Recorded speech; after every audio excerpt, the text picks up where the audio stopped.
Yo yo les gars, j'espère que vous allez bien. Aujourd'hui, on se retrouve pour la nouvelle vidéo. On est dans la A3. Ça y est, elle est réparée, elle est récupérée. Les délais ont été assez longs les gars, je sais. C'est pour ça que j'ai pas posté de vidéo ces temps-ci. Car les délais ont été assez longs. On va faire un récap un peu de ce qui s'est passé auparavant. Donc comme je l'avais dit, la voiture elle est tombée en panne. Du moins, elle n'était pas en panne, mais il y avait un problème récurrent. En gros, il y avait une fuite au niveau des injecteurs, ce qui faisait que ça lâchait toute l'essence à terre. C'était agaçant de fou, les gars. Franchement, je vais pas vous mentir. Le fait de mettre de l'essence et que la moitié de l'essence tombe à terre, c'était très embêtant. Ce qui a fait que j'ai dû poser la voiture pour la réparer.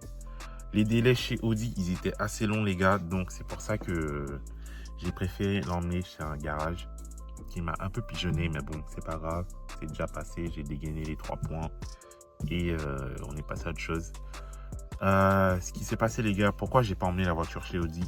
Parce que les délais, ils étaient assez longs. J'avais pris rendez-vous en décembre chez Audi et le jour qu'ils m'ont donné, c'était en fin février, je crois. Les délais, ils sont assez longs, franchement. Donc, j'ai préféré l'emmener chez un petit garage. Je me suis dit que ouais, ça va être bon et tout. Il va me changer ça pour une centaine d'euros, du moins à peu près 500 balles, un truc comme ça. Et ça va être plié, sauf que non, il m'a pigeonné.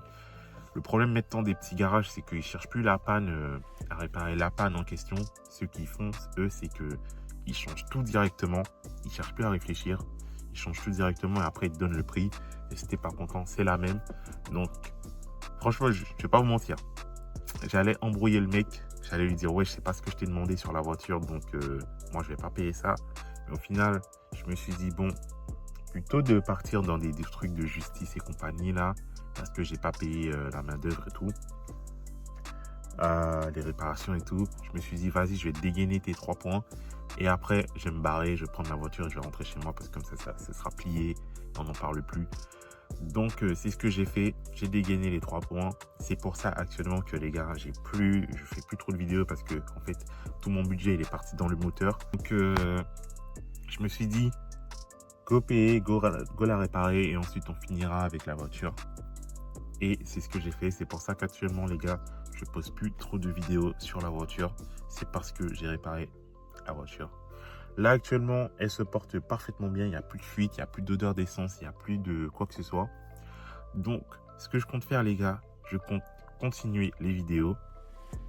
Du moins, en continuer encore. Je pense que on va faire 3 vidéos en plus pour le pare-choc arrière.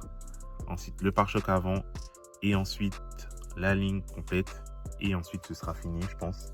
Parce que je vais pas dépenser plus d'argent que ça dans la voiture, sachant que j'ai déjà dépensé pas mal dans le moteur pour les réparations.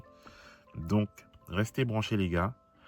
Donc, comme je disais, la prochaine vidéo, je pense, ce sera, je vais essayer de trouver du temps et tout. Je suis déjà en train de chercher. Je suis déjà en train de chercher sur le bon coin et tout, tout ce qui est pare-choc avant, pare-choc arrière DS3. Je comptais mettre celui d'une RS3, mais je me suis dit que ça sert à rien en vrai. Parce que seulement 200 chevaux et avoir la gueule d'une RS3, bon, c'est vrai que c'est mon projet et que voilà quoi.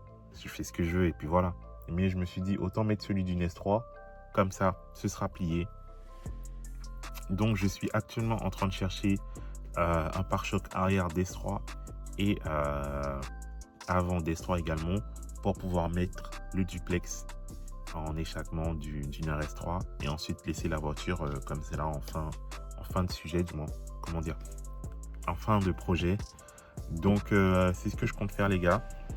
Restez branchés pour la suite des vidéos les gars. Je tenais à vous dire aussi que j'ai trouvé un nouveau projet qui va arriver, j'espère vite. Je suis rentré dans un garage et tout, je vais vous raconter, je suis rentré dans un garage et tout et j'ai vu la voiture, je me suis dit putain, c'est vrai que si j'avais économisé encore 2-3 mois, j'aurais pu prendre cette voiture. En termes de puissance, c'est beaucoup plus. Et en termes de style également, c'est beaucoup plus. Donc, c'est vrai que c'est bien, mais c'est pas la même chose. On tournera autour des 500 chevaux. C'est à peu près le même budget que la A3. Un peu plus cher, genre, je dirais quoi 5 points en plus que la A3. Donc, ça va être un nouveau projet qui va arriver vite. J'espère, je vais faire en sorte que ça arrive vite. Mais d'abord, je vais terminer le projet de la A3. Je vois tous vos messages d'encouragement, les gars. Franchement, ça vous donne la force et ça fait vraiment plaisir. Comme je l'ai dit, les gars, on va avancer sur le projet, le clôturer et passer sur la nouvelle voiture. Franchement, la nouvelle voiture, c'est une pépite. Franchement, ça va pas être ce que vous pensez. Ça va pas être allemand ou quoi que ce soit, mais vous allez kiffer. J'espère que vous allez kiffer. Personnellement, moi, je kiffe. Je me suis un peu renseigné déjà pour les modifications alors que j'ai même pas encore la voiture. Et il se pourrait que je puisse mettre un turbo sur le moteur atmosphérique pour atteindre les 560 chevaux, donc ça devrait marcher fort. Restez branchés, les gars. Encore merci pour votre message, du moins pour vos messages d'encouragement. Ça fait grave plaisir. On se retrouve dans la prochaine vidéo pour monter le pare-choc d'S3 arrière. Et également, je pense que je vais prendre directement, on va pas se casser la tête. Ce que je vais faire, c'est que directement, je vais prendre les deux pare-chocs, celui avant et l'arrière, et on va les monter. Bon, ça fera un peu con d'avoir deux sorties et d'avoir qu'une seule sortie sur la voiture, mais le temps de mettre la ligne et tout, ça devrait le faire. Donc voilà, c'est ce qui va se passer, les gars. Encore merci, force à vous. On se retrouve dans la prochaine vidéo pour les modifications de la voiture. Et encore merci à vous pour le soutien. Allez, bisous.